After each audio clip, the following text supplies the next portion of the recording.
Amin. Wassalatu wassalamu ala asyrafil anbiya'i wal mursalin Sayyidina wa habibina wa syafi'ina wa maulana Muhammadin wa ala alihi wa ashabihi ajma'in. La hawla wa la quwwata illa billahil aliyyil azim. Amma ba'da.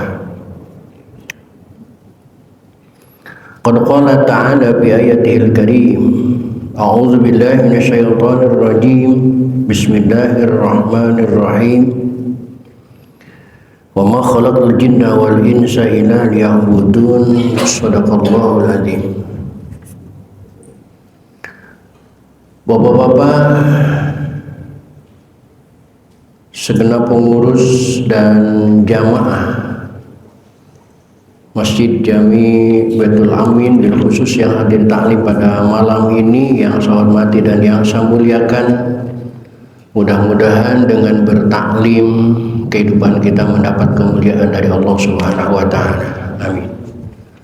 Puji serta syukur mari kita panjatkan kehadirat Allah. Salawat serta salam mari kita terus anjungkan kehadirat Rasulullah Muhammad sallallahu alaihi wa alihi wasallam. Hadirin rahimakumullah. Lanjutan talim kita pada malam ini bermetodologikan fikih dengan kitab Fathul Qarib. Malam ini di halaman 178. Di halaman 178 baris kelima dari atas atau keempat dari bawah ada faslun fi kaifiyati sholatil khauf. Silakan dicari dan diperhatikan, dan kita buka saja ta'lim ini dengan sama-sama membaca Ummul Quran surah Fatihah seraya berharap kepada Allah Subhanahu wa taala. Semoga dengan sebab membaca Fatihah Allah berkenan mengampuni dosa dan kesalahan yang pernah kita lakukan di masa lalu. Amin. Terutama untuk kedua orang tua kita, keluarga kita, saudara-saudara kita muslimin dan muslimat yang sebagian besar mereka sudah ada di alam barzakh. Semoga diampuni semua dosa dan kesalahannya oleh Allah dan terima amal ibadahnya oleh Allah Subhanahu wa taala. Dan kita yang masih hidup dengan niat akan selalu hadir di majlis taklim, mudah-mudahan Allah berikan kepada kita panjang umur, disertai dengan sehat walafiat, dihiasi dengan rizki yang jembar, keluarga kita menjadi keluarga yang soleh dan solehah semuanya. Bismillah Rasulillah wa barakati mu'alif hadal kitab wa bisiril Fatihah. A'udzu billahi minasyaitonir rajim. Bismillahirrahmanirrahim. Alhamdulillahirabbil alamin. Arrahmanir rahim. Maliki yaumiddin. Iyyaka na'budu wa iyyaka nasta'in. Shiratal mustaqim. Shiratal ladzina an'amta 'alaihim ghairil maghdubi 'alaihim waladdallin. Amin.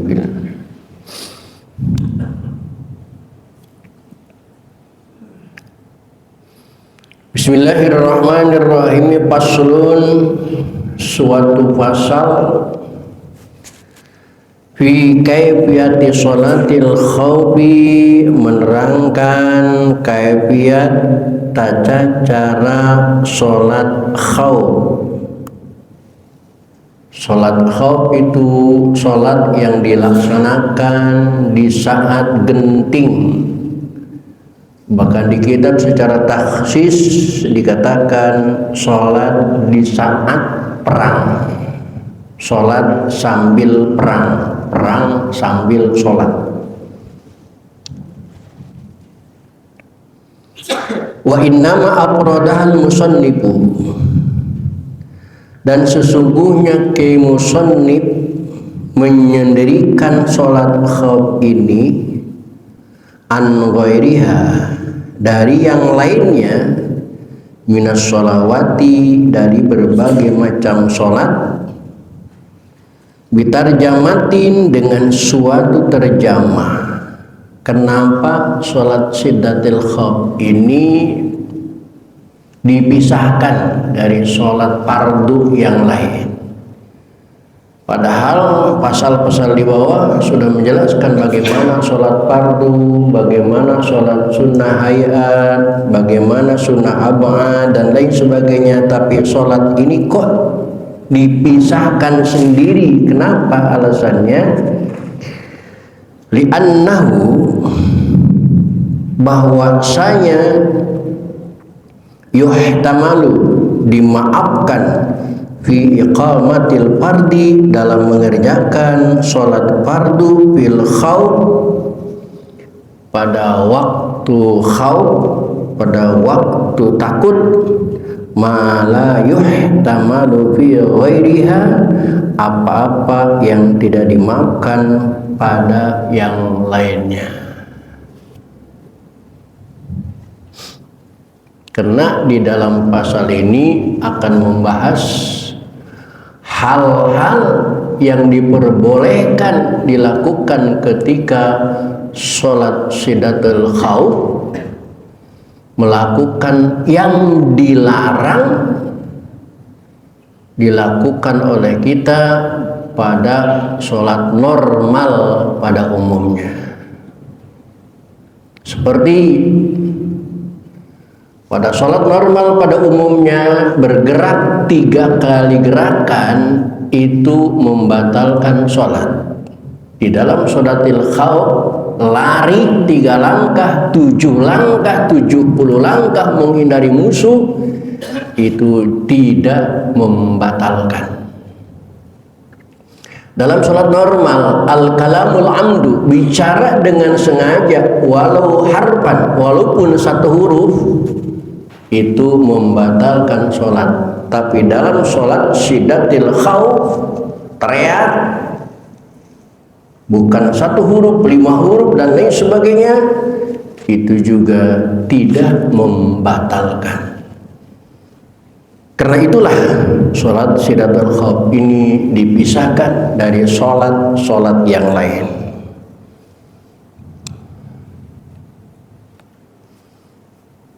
Ini hukumnya, aturannya begini. Ketika saat berperang saja, berperang fisik, sholat tetap harus dilaksanakan dan tidak boleh ditinggalkan. Ini hukumnya. Walaupun pada prakteknya jangankan lagi perang, jangan lagi perang fisik, kadang-kadang perang politik aja udah pada nggak mau sholat.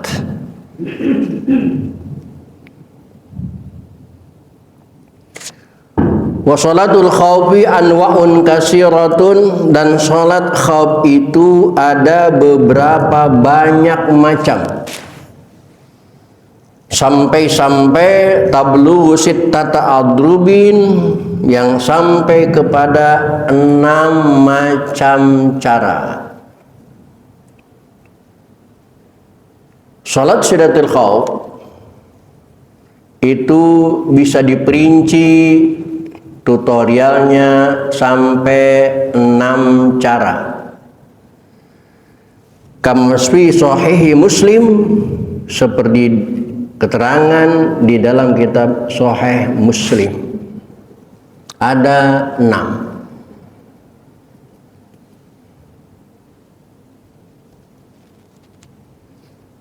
Namun dalam kitab kecil ini, iqtasarul musannifu, yang telah diringkaskan oleh Ki Musannif, minha, dari 6 itu, ala salasati adrubin, kepada 3 macam.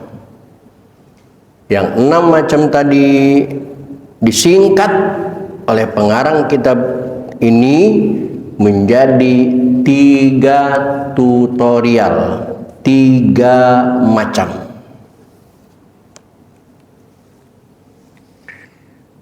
Ahaduha, yang pertama, salah satunya ayakunul aduwu fi ghairi jihatil kiblati,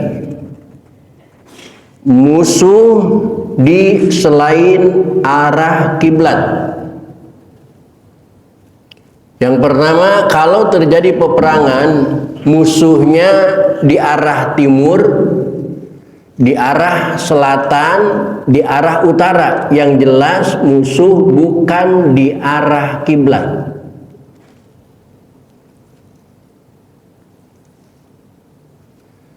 Di samping bukan di arah kiblat,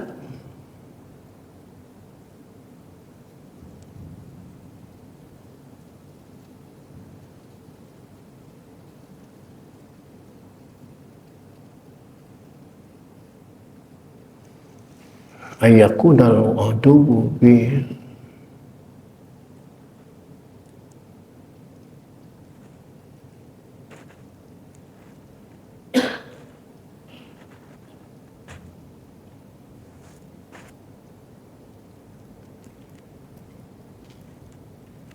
kalau di kitab malah yang pertama itu ayakunal adu fi jihatil kiblati, yang pertama musuh itu adanya di arah kiblat.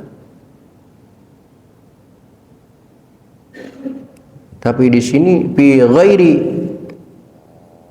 ya gimana ini?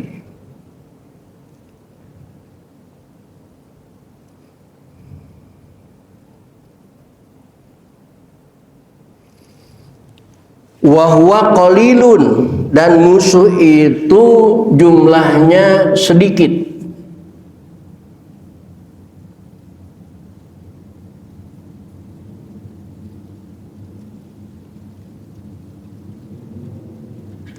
Dan antara musuh dengan umat Islam, lihat di layarnya, au fiha wasamma satirun, tertutupi oleh gedung, tertutupi oleh hutan, tidak berhadapan langsung saling melihat antara satu dengan yang lainnya, tetapi tertutupi oleh sebuah tutup yamna'u ru'yatal adu, yang umat Islam itu tidak melihat musuh secara langsung.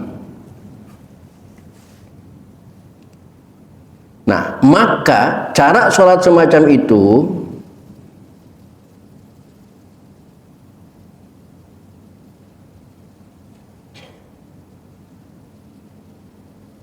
wabil muslimina kasratun, dan di kaum muslimin itu jumlah personilnya banyak, jumlah tentaranya banyak, bihaitsu tuqawimu kullu firqatin minhumul adu, sekira ia dapat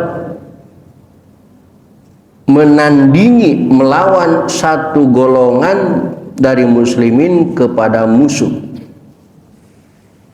Perbedaan jumlah antara muslimin dan musuh, muslimin umpamanya 2000, musuhnya cuman 1000. Nah, dalam kondisi semacam itu, tata cara sholat itu fayufarriquhumul imamu, maka harus membagi imam kepada mereka firqataini, menjadi 2 golongan.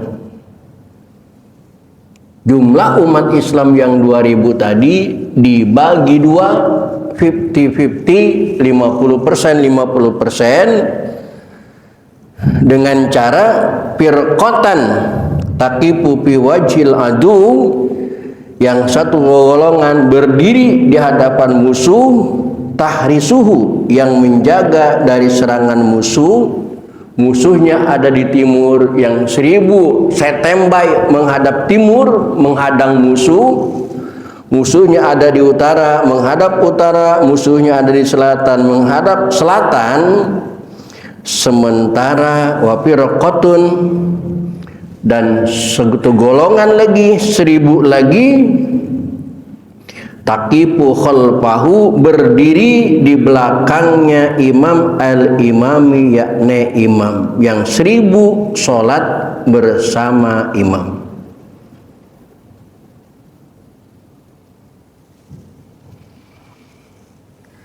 Fayusalli bil firqatil lati khalfahu, maka imam memulai sholat dengan 1000 tadi, golongan pertama.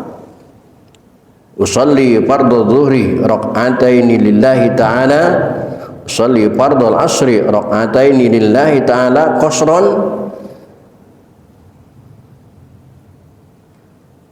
satu rakaat, kemudian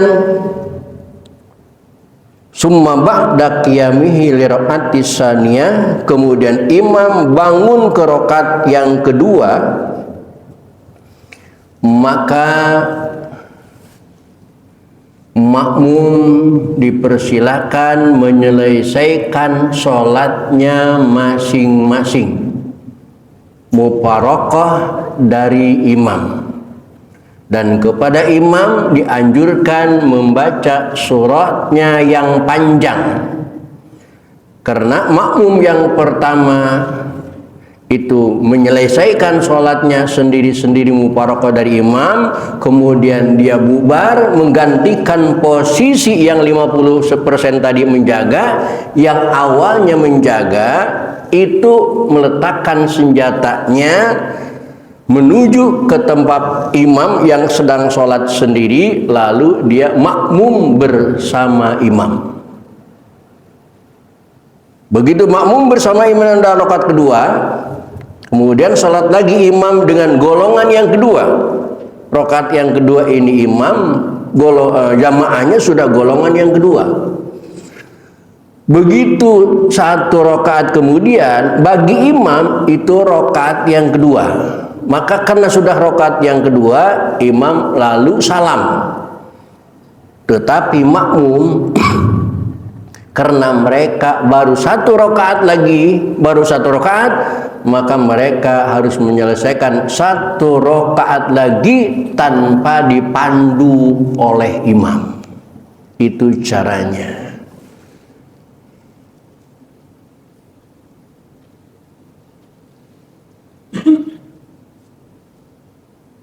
Nah, wahadihi, inilah salatu Rasulillah sallallahu alaihi wasallam, tutorial salatnya Nabi Muhammad sallallahu alaihi wasallam di batni nakhlin, di daerah Batn Nakhl, maudi aminajin bi ardi Ghatpan, satu tempat yang ada di negeri Najd yang pernah dilakukan oleh Rasulullah sallallahu alaihi wasallam.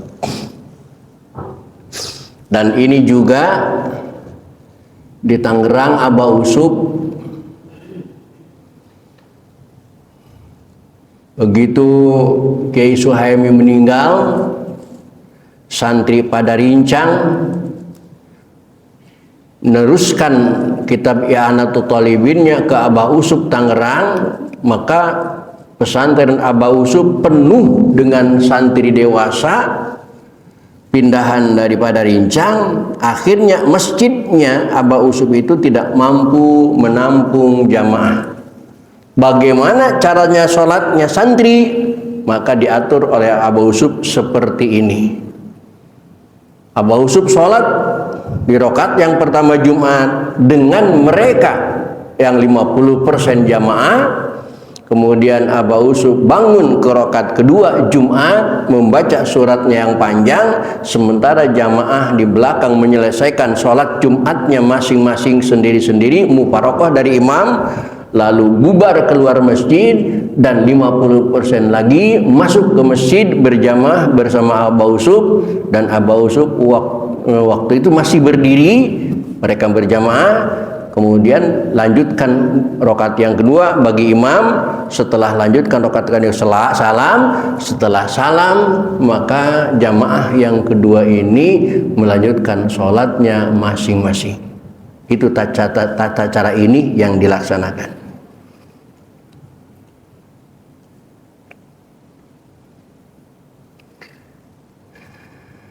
Summa ba'da qiyamihi, kemudian sesudah berdirinya imam liqraqati saniyati, pada rakaat yang kedua, tutimmu linafsiha, maka menyempurnakanlah firqah itu linafsiha, untuk dirinya sendiri, baqiyata sholatiha, pada sisa sholatnya, karena imam sudah selesai dan salam.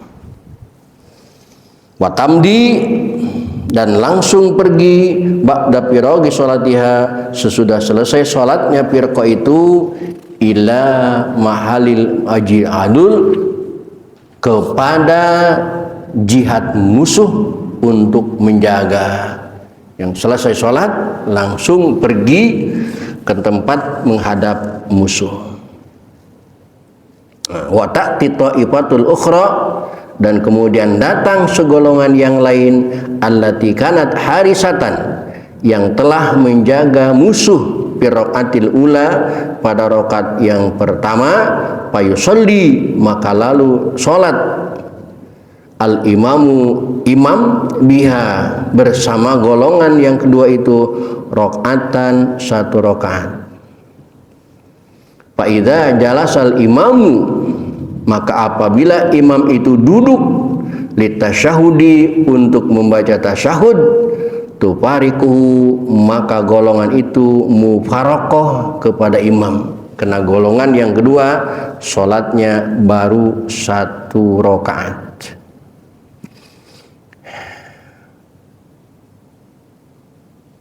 Wahadihi, dan sholat yang ini, tata cara sholat yang ini adalah sholatu Rasulillah, sholat Rasulullah Shallallahu Alaihi Wasallam, bidatir riqa, di tanah zatir riqa. Sumiyat, disebut negara itu, wilayah itu disebut zatir riqa, li'annahum, karena bahwasanya mereka para sahabat Rasulullah raqa'u fiha rayatahum, menambal bendera-bendera mereka di tempat itu. Kenapa perang itu disebut Zatir Riqa? Karena di tempat itulah sahabat-sahabat Rasul menambal benderanya yang robek di wilayah itu, lalu diperangi. Tetapi wakila ghairu dzalik, bahkan ada cerita lain tentang Zatir Riqa.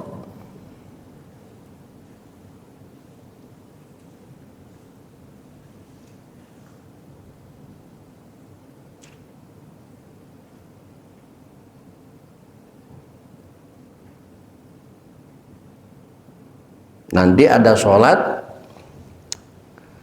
awalnya barengan, terus nanti imam ruku, imam sujud, sebaris yang di depan mengikuti imam ruku, imam sujud, tapi baris kedua di belakang itu tidak mengikuti ruku dan sujud.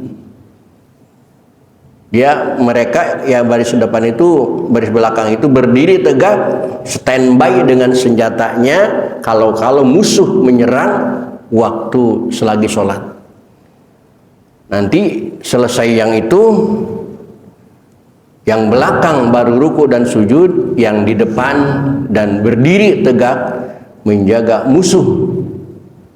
Lagi-lagi barangkali musuh menyerang umat Islam sewaktu sholat, dan berbagai macam cara. Dan ini cuman sekadar kajian. Mudah-mudahan kita semuanya tidak mengalami sholat di waktu perang. Khawatir kalau ada peperangan, jangan-jangan umat Islam nggak pada sholat. Ketika tidak perang aja sudah banyak umat Islam yang enggan melaksanakan sholat, apalagi di saat peperangan campur perang, sibuk-sibuknya, takutnya, bagaimana umat Islam bisa melaksanakan sholat. Hadirin, itulah tata cara sholat yang pertama. Tata cara yang kedua, wasani ayakuna fi jihatil kiblati. Insyaallah kita akan lanjutkan pada pertemuan yang akan datang. Untuk malam ini cukup sampai di sini. Assalamualaikum warahmatullahi wabarakatuh. Waalaikumsalam warahmatullahi wabarakatuh. Mudah-mudahan apa yang disampaikan beliau bermanfaat bagi kita semua. Hadirin rahimakumullah, untuk acara yang terakhir yaitu doa tutup.